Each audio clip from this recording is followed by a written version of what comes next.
Eh ben, bonjour à tous, voilà, je vous présente, on est sur le domaine de la Creux-Falib. Ça fait un petit moment que je voulais vous y amener. Et voilà, là aujourd'hui c'est fait, donc on peut voir ce dolmen du néolithique. Il va y avoir deux dolmens à côté. Donc, tout d'abord on va se renseigner déjà sur celui-là, se rapprocher. Bon, faut savoir que c'est un dolmen qui a été restauré dans les années 90, d'où l'état actuel du cromlech autour. Qui est en bon état.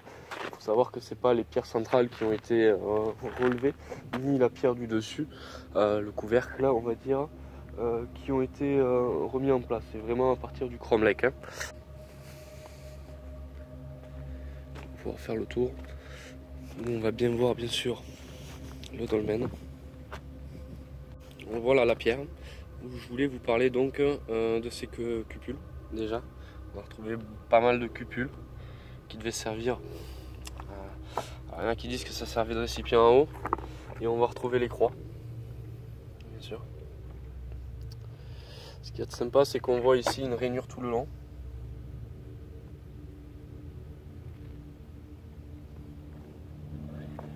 Et bien sûr, à l'intérieur, tout ce qui est signe de croix.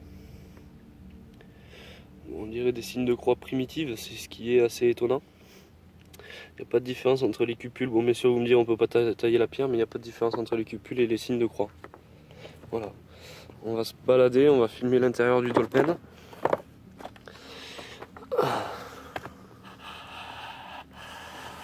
Voilà.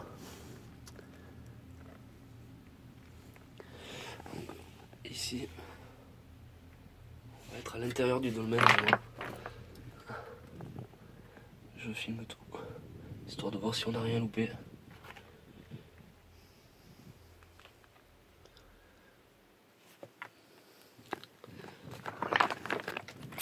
Bon, pour la petite histoire, donc ce petit dolmen est intéressant par sa conception déjà d'une part. Ce qu'il faut voir, c'est qu'en fait il n'y a pas du tout un sol meuble si vous voulez qui pourrait servir éventuellement de tombeau. Donc on voit bien que le sol est en dalle, à moins que ce soit au-dessus. Ce qui va être intéressant, c'est peut-être de regarder dessous la pierre. On voit que ça a été gravé aussi, mais pour beaucoup plus récemment. Là on voit la différence, si vous voulez. Je vais essayer de rentrer dans ce dolmen. On va voir ce que ça donne. Bon, donc on peut voir ici la jointure des pierres ici, qui était apparemment... Alors je sais pas si ça a été scellé. Ici on peut voir que la pierre du dessus exerce une forte pression. Bon ben les amis, je vous emmène directement à l'autre dolmen, on va essayer. Surtout d'éviter les sangliers. Donc on doit avoir un autre dolmen un petit peu plus haut. On nous dit à 5-10 minutes de marche. Hein. On verra bien. Ce qui est étonnant en fait, c'est de voir, si vous voulez, déjà la hauteur, ce qu'il a fallu que je fasse pour monter, trouver les dolmens. On est vraiment au plus haut des collines. Donc bon, c'est des civilisations qui aiment bien se mettre en hauteur. Je pense déjà pour la région, une question de climat. Beaucoup de vent dans la région, je pense même au néolithique. Donc on est assez abrité ici, c'est vrai, à l'intérieur des collines. Qui c'est qui a créé ces dolmens? Bien sûr, sur tout ce qui est reconnu actuellement par l'archéologie, les dolmens, on n'a pas de date précise. On n'a pas non plus de civilisation précise, si ce n'est hormis une civilisation mégalithique au néolithique, reconnue partout sur le globe. Mais c'est vrai qu'on n'a pas beaucoup plus d'infos. Mais par la droite là-bas, il y a des constructions néolithiques de l'autre côté à droite de la colline. Et donc là, on est à gauche. Ouais. Et donc on passe sur le pan de colline à côté. Donc ça fait quand même deux collines. Je pense que c'était quand même des civilisations du néolithique qui se côtoyaient assez souvent, qui vivaient ensemble même on peut dire, et dans lesquelles on peut retrouver une communauté si vous voulez, comme un petit village on va dire, à côté de collines. Il y a tellement de peu de précision sur les périodes du néolithique et surtout les bâtisseurs des dolmens. Bon, on sait qu'il faut énormément de force physique pour faire tout ça. Après moi je pense qu'il faut du nombre aussi. Donc plus on va être, on va dire, plus ça va être facile. Je fume un petit peu le chemin, comme ça vous voyez par où je suis passé, hein, bien sûr. Mais c'est vrai que ça paraît évident là quand on est sur ce site là, qu'il y a autant de dolmens les uns à côté des autres, qui se sont entraînés si vous voulez, pour bâtir ces dolmens. Je crois que la journée va être longue. Voilà, on y arrive. Dolmen d'Alfornas. Non, pardon, dolmen de Serra d'Anjac. Bon, ça, bien sûr, on voit que c'est beaucoup plus récent. Ce qui est intéressant, donc, c'est ce dolmen. On va faire le tour.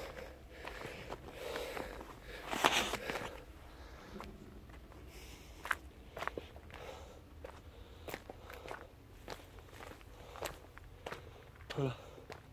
Bon, là, on a déjà des pierres un petit peu plus imposantes, qui demandent déjà une certaine adresse et habilité pour faire ce genre de choses. On va d'abord continuer à faire le tour. Il y a des gros blocs à côté, bon je vous en parle pas, parce que ça reste des gros blocs, vraiment énormes. Pour aller les voir, mais on peut penser déjà que c'est de là où étaient extraites, si vous voulez, les pierres. Pour construire le dolmen.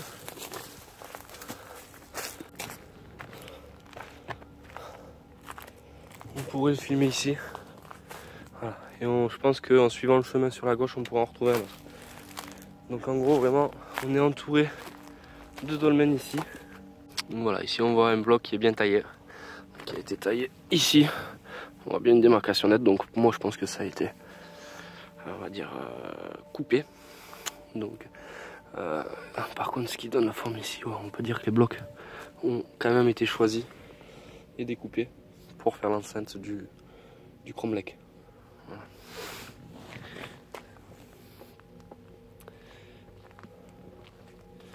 Voilà, on peut retrouver ici aussi comment les blocs ont été extraits.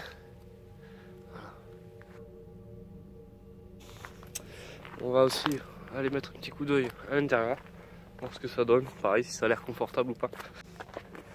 Voilà, on est à l'intérieur du dolmen. Voilà. Pareil, on va s'intéresser. La pierre du dessus, comporte-t-elle, si vous voulez,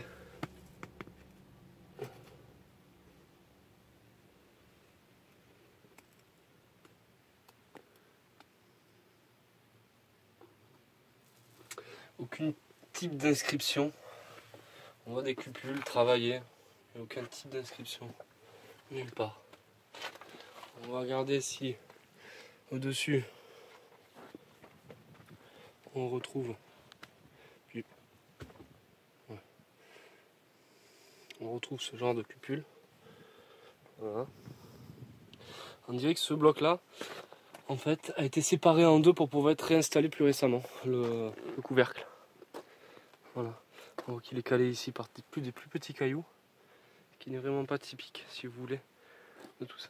Moi ce qui m'intéresse ce serait de savoir ce qu'il y a en fait sous ces cailloux là. Voilà.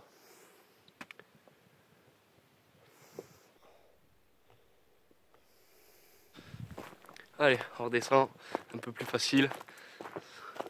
Et on va aller voir le troisième qui nous reste. Voilà. L'exemple typique ici, on pourrait avoir un dolmen. Voilà, celui-ci n'est pas du tout répertorié. Les pierres sont pourtant entassées de la même manière. Si on regarde bien, on voit bien l'arrondi, le cercle. Et on voit là-bas derrière qu'il y a bien sûr d'autres pierres. Ce qui est intéressant de filmer, ce serait l'intérieur ici du dolmen. Voilà. Celui-ci n'est pas du tout répertorié. Bien d'accord?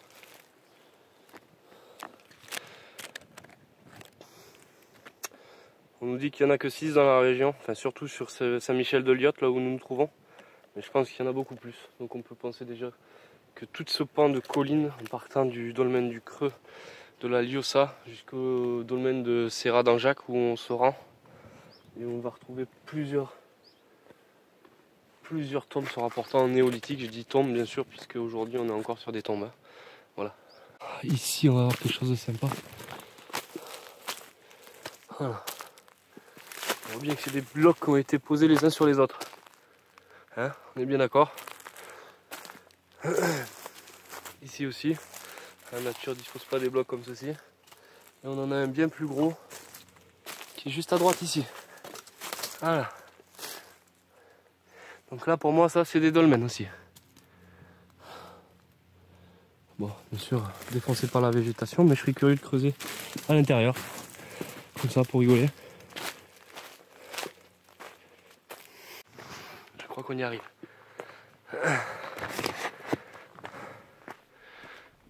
Bon, mais la persévérance paye. Nous y sommes.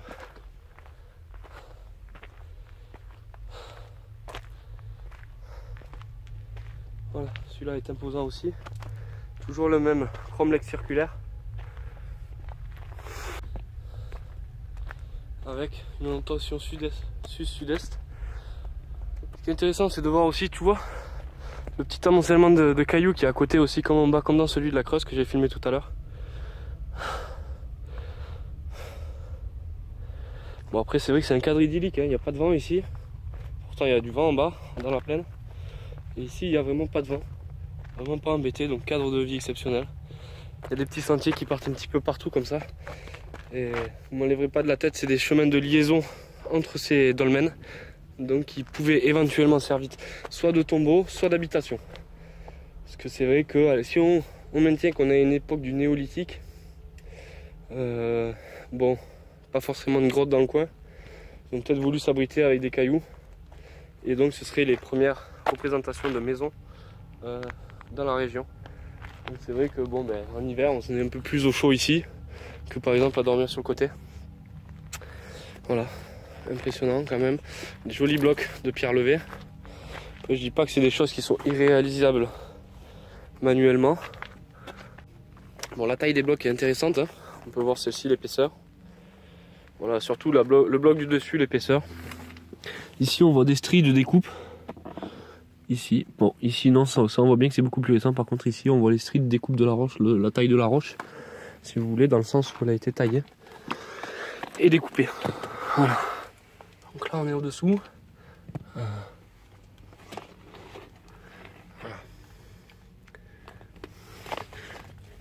Je vais essayer de m'y glisser. Hop.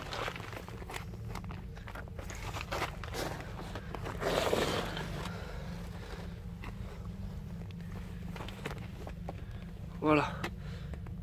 Donc là, on est à l'intérieur du dolmen. Voilà. Le sol est un peu plus meuble, mais bon. Toujours ce système, si vous voulez, où on dit que c'est des tombeaux, mais où on retrouve aucun squelette si on creusait. Donc, histoire de tombeau, oui, je veux bien, mais à partir du moment où il y a encore les restes. Donc ce sont des sites qui ont été retapés, ok. On n'a jamais parlé de squelettes retrouvés ou quoi que ce soit aux alentours. Voilà.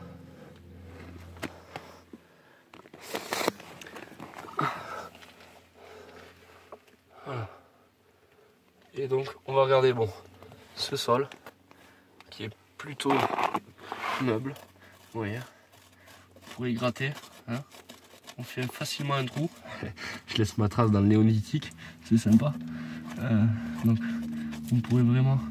Il n'y a pas de pointe de flèche, il n'y a rien, il n'y a aucun signe, si vous voulez, de cette civilisation qui aurait pu vivre ici. Voilà. Donc on voit bien la trace que j'ai pu faire sur le meuble. Pas comme le dolmen de la Creux en bas. Là on a par contre un sol qui est bien meuble. Ok. Par contre c'est vrai qu'une fois qu'on est à l'intérieur on se sent en sécurité. Bon, les cailloux sont au-dessus. Mais c'est vrai qu'on n'a pas peur qu'ils tombent, quoi. On se sent quand même bien. Il pourrait y avoir des tempêtes qu'on ne bougerait pas. Voilà. Toujours rien. Aucune. Bah c'est pareil, si ça aurait pu servir de tombeau, on aurait pu faire des petites gravures sur les blocs vraiment les plus internes, sur la partie interne des blocs. Mais il n'y a absolument rien. Absolument rien. Voilà. Donc les amis, c'est là que je vous dis à bientôt. On va aller voir d'autres sites un peu partout en France. Des surprises, des sites que vous ne pensiez pas, notamment de très belles surprises, je suis en train de penser. Et voilà, on va tout faire pour mettre tout en avant. J'espère que vous allez nous suivre. On se lance dans la vidéo, on a compris que c'était beaucoup plus parlant aujourd'hui que de faire ce qu'on fait. Voilà, on va bien sûr sélectionner une partie de ces images pour vous les faire transmettre directement sur le groupe et sur l'association Études des civilisations disparues, dont le siège est à Saint-Laurent-de-la-Salanque, 66 250. Pour envoyer vos dons ou vos livres ou etc. si vous êtes chercheur, écrivain, auteur et que vous avez rédigé des ouvrages sur les sujets et que vous voulez faire passer entre guillemets votre livre à la postérité, voilà, on vous demande juste un exemplaire, de nous le faire parvenir et puis nous on va le stocker. Bien sûr il sera disponible pour les membres de l'association uniquement, on ne fera pas de copie PDF sur ordinateur ni quoi que ce soit, ce sera vraiment consultable pour les membres de l'association directement à l'association. Voilà, c'est pour faire un genre de petite archive de tout ce qui a été fait sur ces recherches, ces études et ces sujets. Voilà. Donc là aujourd'hui on est sur le néolithique dans les Pyrénées-Orientales. Voilà. On va vous donner plus de détails oralement. Voilà. Je parle beaucoup sur les vidéos mais c'est pas le but en fait, c'est plutôt les images. On va sélectionner plutôt de belles images. Donc je vous dis à bientôt. Moi ma journée est terminée. Il fait vraiment un très beau soleil. Et je vais retourner chez moi avec de belles images et vous préparer tout ça. Vraiment sympa d'avoir été avec vous aujourd'hui. On va essayer de se faire ça bien plus souvent. La facilité, aujourd'hui je suis dans les PO, c'est chez moi. Par contre on va se dépasser partout. Allez, à bientôt, à très vite.